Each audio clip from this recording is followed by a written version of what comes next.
Hello, my name is Gideon Ferber, and in this clip I'm going to talk about the playout options of the Morpho. In general, we have 5 different ways to play graphics to air. The first and default way is just in a sequential order, so one page at a time, just like the storyboard was designed. Second option is using the numeric ID that is assigned to each and every page in the storyboard. Third option is by using the playback field, which I'll demonstrate in a few seconds. And then the last 2 options are GPI and automation, which again I'll demonstrate to some degree. Alright, let's start from the first method, which is the sequential order. So what we do, we just load the storyboard before we actually play it. Once the information is loaded, you have the indication in red saying yes, everything is in on-air mode at the moment, and now we can actually play and start airing the graphics. Once we click the play button, you can see now that the first page is on air, second page is green in preview. Now in everyday conditions we would see here the preview page and not the actual page that is on air. However, due to the unique conditions that I'm using in order to record this clip, we are actually using the local preview window to show our on-air graphics. So again, red indicating on air, this is what we see right now, green ready for us in preview, and we can just use the spacebar to trigger it to air. Now what you can see on top of the just order of appearance is the number next to the page, and this number is the indication of the layer the graphic is assigned to. And the Morpho actually supports up to 7 different layers that can be played to air simultaneously. Think of it as, let's say, 7 virtual channels stored in one application, in one interface. So I can trigger the different parts of my graphics. As you can see now, the main item is on layer 2. Now I have the business information on layer 6. And then I have some more, the question of the day graphics on layer 5. Side panel on layer 3, etc., etc. So you can play up to 7 different pages simultaneously.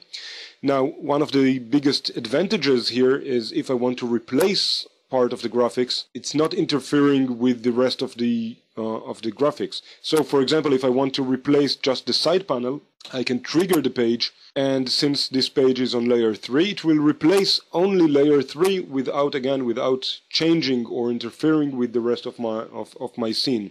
Now, if I'll play it again, you can see here again side panel, different version of side panel, same layer, and it will trigger the change again. Now, one more thing that you can notice already is that I'm not necessarily obliged to play the graphics in the original order the rundown was created in. So, for example, if now I want to go back to politics right side panel, I can go back. I have total freedom to play whatever page whenever I need it. One more thing that I can do, I can actually use the arrow keys to browse my storyboard and find the graphic that I want to play. And keep in mind that when in real life conditions I have the preview window available, so whenever I'm going to a specific page, whenever it's ready in green, I will see the preview of the graphics available for me. And then just by clicking the spacebar, it will trigger this page to air. One more thing that you can actually do during the playback, I can actually physically change the order of pages in the storyboard. So for example, if I want to now rearrange the storyboard and put all the side panel graphics together, I can still do that while I'm on air. So again, you have real flexibility designing your storyboard according to your needs. Now the next thing I want to show you is, well, a little bit a change in the interface. Once I'm already on air, I don't really need the media manager with all the assets anymore. I don't really need the feature editor with all the parameters anymore. So what we actually can do, we can replace the interface to a dedicated playback layout that gives me only the relevant controllers for me. So for example, I have the playback control field in here. So I have the different start, stop, continue options. I have the playback field, which I'll demonstrate in a second. And we have subtitles control menu and counter control menu.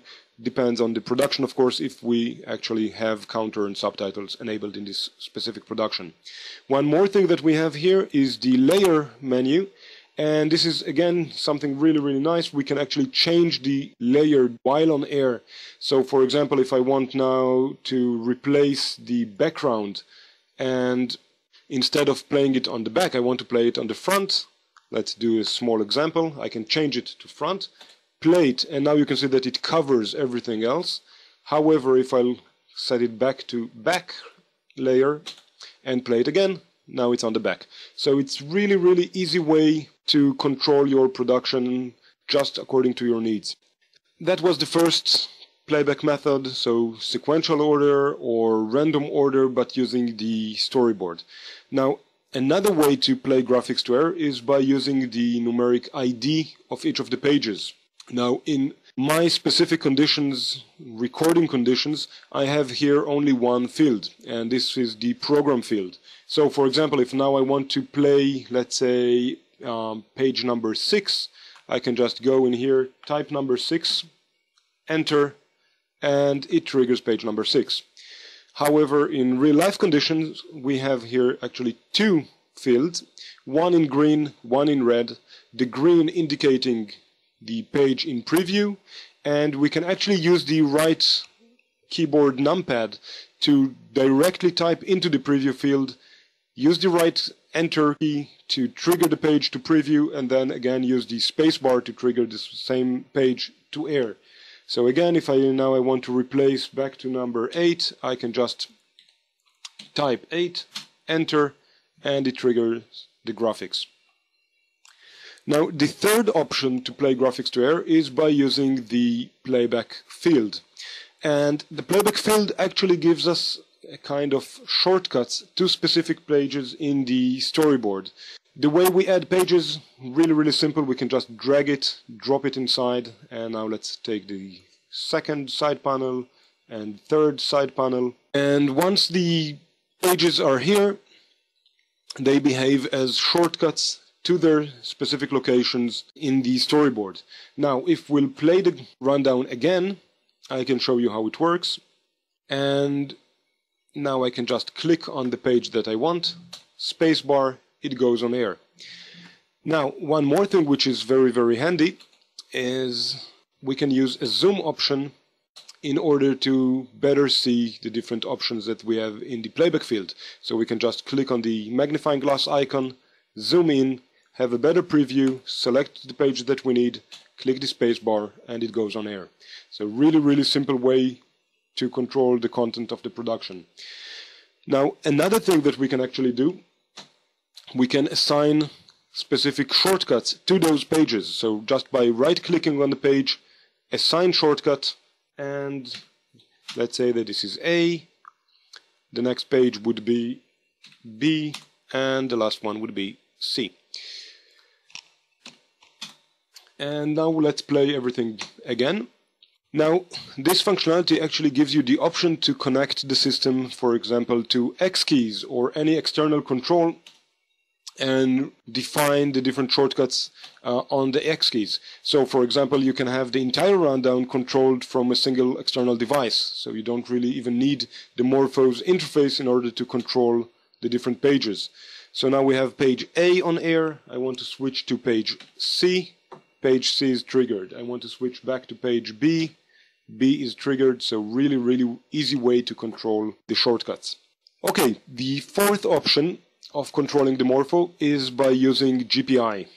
In order to demonstrate or in order to explain the GPI options, we'll start from the preferences, so custom preferences, and we'll go to automation, GPI configuration, and we are using the AddLink card for the GPI control. And first thing we can do, we can define the number of pins up to a total of 16, which is the maximum amount defined in the card itself. And for those pin numbers, we can actually assign the actual action that we want them to take. So, for example, pin number 0, I want it to play. Pin number 1, I want it to continue. Pin number 2 would be next. And pin number 3 would be stop. Now let's try that. So just OK, and let's load everything. Once the production is loaded, we can start using the GPI devices. So 1 would be play, 2 would be continue, and we can use it again and again. And then pin number 3 would be next. And you can see that the order of the pages, or the next page in preview, is changing each time we click the GPI device. And now I want to stop the production, so pin number 4, stopped it. Alright, the last option, the last playback method I'm going to talk about is automation. And for automation, the Morpho supports 2 protocols: CII protocol, Chiron Infinite Intelligent Interface, and the VDCP protocol. And through the CII protocol, we can actually trigger pages, play rundowns, change data in pages, change text content of pages, trigger animations, open different rundowns, create virtual pages based on templates.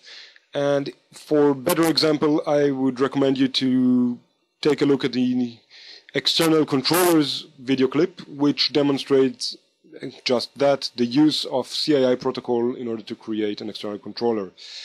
One more thing that we can do in the CII protocol, we can, and actually can do the same with the VDCP protocol, we can create a multiple connection. For example, one connection using port 10001, second connection using port 10002, and then each of the different connections can control specific layers. So for example, I'm using the second connection to control layer number 1 and layer number 2, and the first connection I want to use in order to control layer number 3 and layer number 4. So it gives you a lot of flexibility in the way you control the production. Same goes for the VDCP connection, and with the VDCP we can actually just play different productions, trigger different pages without the ability to change or control the data of the pages. And we can do exactly the same regarding the layers. We can actually decide that on port number 1 we always send graphics on layer number 2, and port number 2 will always send the graphics to layer number 7. In this way we can, for example, make sure that breaking news graphics or alert graphics will always be at the topmost layer. So we always use port number 2 to play the warnings or alerts to air.